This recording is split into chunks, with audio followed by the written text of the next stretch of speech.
Lanjut. Lanjut. Bismillahirrahmanirrahim. Assalamualaikum warahmatullahi wabarakatuh.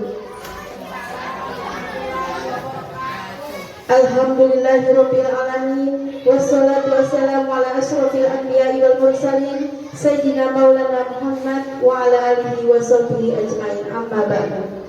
Pertama-tama marilah kita panjatkan rasa syukur kita kehadirat Allah Subhanahu wa taala karena atas limpahan rahmat dan hidayahnya sehingga kita bisa berkumpul pada kegiatan ini guna mengikuti aksi nyata modul 1.4 yaitu diseminasi budaya positif.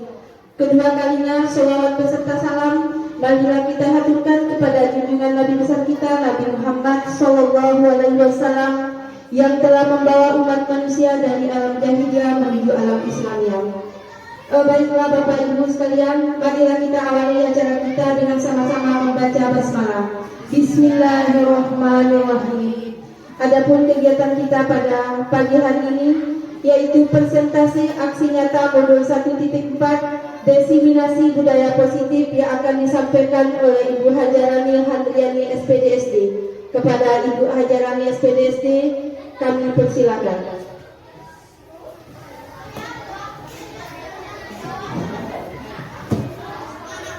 Bismillahirrahmanirrahim. Assalamualaikum warahmatullahi wabarakatuh.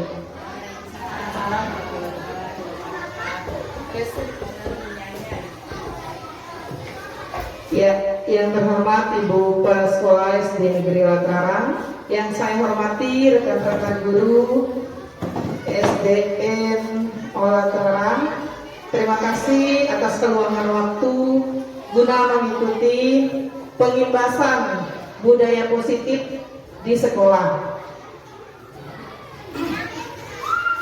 Sesuai dengan tugas aksi nyata di modul 1.4 di pendidikan guru penggerak yaitu diseminasi budaya positif. Sebelum kita masuk ke diseminasi budaya positif, kita harus tahu dulu apa tujuan pendidikan. Menurut Ki Hajar Dewantara, tujuan pendidikan adalah menuntut segala kodrat yang ada pada anak agar mereka dapat mencapai keselamatan dan kebahagiaan yang setinggi-tingginya, baik sebagai manusia maupun sebagai anggota masyarakat. Oleh sebab itu, pendidikan itu hanya dapat menuntut tumbuh hidupnya kekuatan kodrat yang ada pada anak, agar dapat memperbaiki lakunya, bukan dasarnya, hidup dan tumbuhnya kekuatan kodrat anak. Maksudnya di sini, kita sebagai guru tidak bisa memperbaiki dasar si anak, tetapi lakunya si anak bisa kita perbaiki. Dasar itu sudah dibawa dari lahir. Kodrat anak itu sudah dibawa dari lahir. Itu maksudnya di sini. Nah, apa sih budaya positif itu? Budaya positif di sekolah yaitu nilai dan kebiasaan di sekolah yang berpihak pada murid agar mereka dapat berkembang menjadi pribadi yang kritis, penuh hormat dan bertanggung jawab sesuai dengan profil pelajar Pancasila. Di mana kita tahu ada 6 profil pelajar Pancasila, yaitu beriman dan bertakwa pada Tuhan Yang Maha Esa dan berakhlak mulia, berkebinekaan global, gotong royong, mandiri, kreatif dan bernalar kritis. Ya. Konsep dasar budaya positif ada 7, yaitu perubahan paradigma belajar, disiplin positif, kebutuhan dasar manusia, motivasi perilaku manusia, restitusi posisi kontrol guru, keyakinan kelas, dan segitiga restitusi.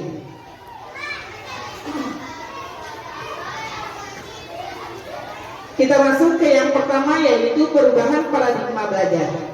Dalam membangun budaya positif, sekolah dapat menyediakan lingkungan yang positif, aman, dan nyaman agar siswa mampu berpikir, bertindak, dan mencipta dengan merdeka, mandiri, dan bertanggung jawab. Disiplin sangat berkaitan dengan kontrol guru terhadap siswa. Nah, di sini ada ilusi ya. kita disuruh mempraktikkan, membayangkan, kita disuruh menggenggam tangan. Coba menggenggam tangan dengan sekuat tenaga, satu tangan saja, dengan sekuat tenaga. Bayangkan di dalam genggaman ibu-ibu, ibu bapak, itu ada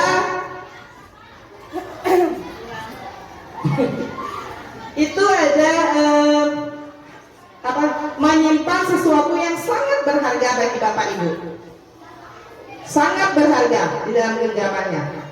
Kira-kira kalau ada teman atau orang lain yang merayu kita, yang menghardiki kita, membujuk, mengintimidasi, memarahi, menggoda, menggelitik, kira-kira kita mau tidak membuka genggaman kita? Iya. Kenapa? Pasti ada alasannya. Karena yang di dalam genggaman kita ini yang sangat berharga bagi kita. Kita akan menjaga dengan sekuat tenaga agar genggaman itu tidak terbuka, walaupun kita mendapat semuanya itu dari orang lain, termasuk dengan sogokan uang. Nah, itu artinya kita berpegang teguh dengan apa yang kita miliki, yang kita anggap penting. Kita berpegang teguh. Apapun yang akan terjadi, kita tetap pada pendirian kita. Itu maksudnya. Perubahan paradigma belajar, perubahan paradigma teori kontrol atau ilusi kontrol dari Dr. William Glasser. Ilusi guru mengontrol murid, ilusi bahwa semua penguatan positif efektif dan bermanfaat, ilusi bahwa kritik dan membuat orang merasa bersalah dapat menguatkan karakter, ilusi bahwa orang dewasa memiliki hak untuk memaksa. Ini yang ada di dalam ilusi otak kita. Padahal sebenarnya tidak. Padahal yang terjadi sebenarnya itu tidak seperti itu. Yang kedua, kita masuk ke disiplin positif. Nah, apa makna disiplin? Disiplin berasal dari bahasa Latin disciplina, yang artinya belajar. Makna asal dari kata ini berkonotasi dengan disiplin dari diri murid-murid Socrates dan Plato. Disiplin diri membuat orang menggali potensinya menuju sebuah tujuan, apa yang dia hargai. Namun dalam budaya kita, makna kata disiplin telah berubah menjadi sesuatu yang dilakukan seseorang pada orang lain untuk mendapatkan kepatuhan. Kecenderungan umum adalah menghubungkan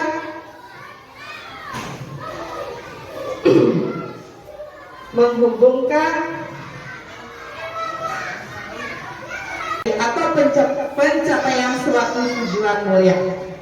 Dulu kata disiplin itu yang ada di benak kita itu, disiplin itu dekat dengan konsekuensi, biasanya hukuman. Padahal itu bukan. Itulah artinya maksud dari kata disiplin ini sudah tergeser kalau di budaya kita sekarang. Yang sebenarnya disiplin adalah kemampuan memerintah diri sendiri dalam mengontrol dan menguasai diri untuk memilih dengan penuh tanggung jawab tanpa terperintah oleh orang lain. Nilai-nilai yang kita hargai adalah nilai kebajikan. Apa saja nilai kebajikan? Sifat positif manusia yang merupakan tujuan mulia yang ingin dicapai setiap individu, yaitu nilai-nilai dalam profil pelajar Pancasila. Pasti ada kebutuhan yang berbeda. Kita harus berusaha memahami pandangan orang lain tentang dunia, diterima, merasa diterima. Yang ketiga, kebutuhan penguasaan. Keempat, kebutuhan kesenangan. Dan kelima, kebutuhan kebebasan. Nah, seperti ini ada contoh kasus. Ibu Dewi, guru kelas 6 di SD Sukamaju, sedang bingung menghadapi ulah salah satu murid di kelas bernama Beni. Setelah datang dan mengeluhkan Beni yang seringkali meminta bekal makan siang mereka dengan paksa. Jika Anda menghadapi situasi seperti Bu Dewi, apa yang akan Anda lakukan? Menurut Anda, kira-kira apa alasan Benny melakukan hal itu? Kira-kira apa ayo? Kalau kita lihat dari contoh kasus seperti ini, apa yang melatar belakangi Benny melakukan itu? Lapar. Lagi? Iya. Ada 5, kalau kita masukkan ke dalam 5 kebutuhan dasar manusia tadi, ada 5 alasan Benny melakukan itu.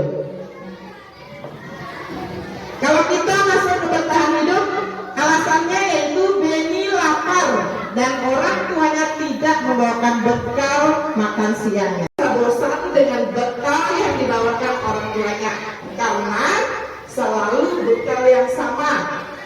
Itu alasan mengapa dia melakukan itu. Yang terakhir, alasan kesenangan.